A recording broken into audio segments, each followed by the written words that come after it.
Hello dear student, हमारे Hindi welcome channel में आप सभी विद्यार्थियों का स्वागत है। आइए इस वीडियो में हम लोग कक्षा 9th का जो गृह विज्ञान का ये लघुत्तरीय प्रश्न है, चैप्टर 3 है, पार्ट 3, गृह कार्य व्यवस्था। इस चैप्टर के इस प्रश्न को आइए हम लोग समझते हैं, जो कि काफ़ी इंपॉर्टेंट प्रश्न इसमें है। यदि हमारे चैनल पर आप पहली बार आई हैं तो चैनल को प्लीज़ सब्सक्राइब कर दें। और देखिए पहला प्रश्न, कार्य व्यवस्था का अर्थ बताइए। पहला प्रश्न है, कार्य व्यवस्था का अर्थ बताइए। कोई भी गृह कार्य करने से पहले हमें क्या करना पड़ता है, उसकी एक निश्चित योजना, प्रिपरेशन, उसकी एक व्यवस्था करनी पड़ती है। तो किसी कार्य व्यवस्था का तात्पर्य किसी भी कार्य को बड़े ही सुनियोजित ढंग से किया जाए, जिससे कि पारिवारिक धन, श्रम और समय की बचत हो पाए।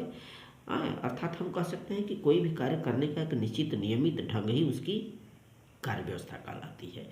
दूसरा प्रश्न देखिए, गृहिणी के कार्यों का वर्गीकरण करिए। तो गृहिणी के कार्य को निम्नलिखित 6 भागों में हम बांट सकते हैं। नंबर 1, दैनिक कार्य, साप्ताहिक कार्य, मासिक कार्य, वार्षिक कार्य, आकस्मिक कार्य, सामाजिक कार्य। ये अलग अलग होते हैं। दैनिक कार्य में क्या होता है कि रोजमर्रा का जो कार्य करते हैं। साप्ताहिक कार्य में प्रत्येक सप्ताह के अंतिम में, यानी कि रविवार जैसे मान लें कोई कार्य करना हो, जैसे खरीदारी इत्यादि।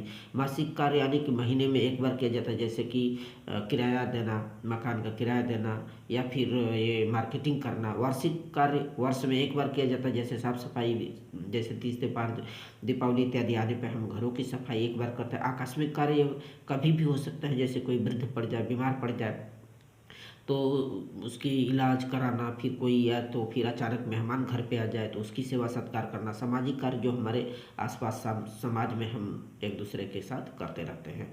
तीसरा प्रश्न है, कार्य व्यवस्था के प्रमुख साधन। तो कार्य व्यवस्था के बहुत से साधन बताए गए हैं। इसमें इसे मुख्य रूप से 2 भागों में बांटा गया है कार्य व्यवस्था को। पहला भौतिक साधन होते हैं। भौतिक साधन वे साधन होते हैं जिसे हम अपने नेत्र से देखते हैं, सामने देखते हैं, स्पर्श करते हैं। जैसे धन है, विभिन्न प्रकार के भौतिक चीज़ें हैं, जैसे कुर्सी, मेज, अलमारी, ये सब है। पुस्तकालय, विद्यालय इत्यादि। मानवीय संसाधन मानव निर्मित होते हैं, जैसे शक्ति है, रुचि है, ज्ञान, योग्यता है, उसकी दक्षता, समय इत्यादि। चौथा प्रश्न है, पारिवारिक आय का वर्गीकरण कीजिए। तो पारिवारिक आय को 2 वर्गों में विभाजित किया गया। पहला उपार्जित आय। उपार्जित आय वो होता है जो हमारे मेहनत से प्राप्त होता है, मेहनत करके, मजदूरी करके, वेतन से प्राप्त होता है, नौकरी से। और अनुपार्जित आय उसे कहते हैं जो कि हमें बगैर मेहनत के, अर्थात पैतृकता से या फिर विरासत में या उपहार स्वरूप मिल जाए, कोई शादी विवाह या फिर दहेज के रूप में प्राप्त हो जाए। और प्रश्न संख्या 5वां, परिवार के सदस्यों के सहयोग व रुचि पर संक्षिप्त टिप्पणी बताना है। तो जहाँ तक सहयोग का सवाल है, तो घर परिवार तभी अच्छे से चलेगा जब घर में उपस्थित जो भी सदस्य हैं सभी का आपसी तालमेल बना करके प्रेम पूर्वक जो है सहयोग मिलेगा, तब अच्छा काम हो पाएगा।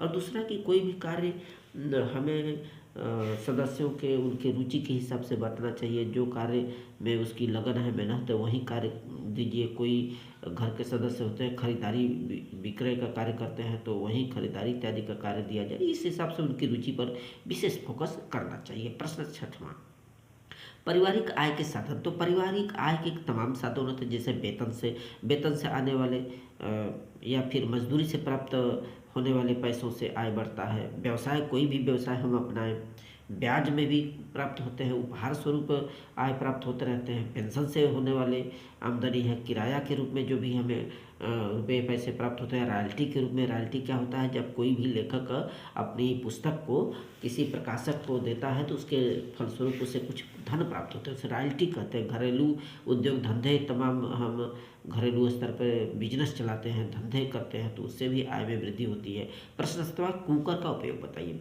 तो कुकर के उपयोग से भोजन जो है बड़े ही कम समय में स्वादिष्टतापूर्वक, पौष्टिकता नष्ट भी नहीं होती, कम ईंधन में आसानी से पक जाता है।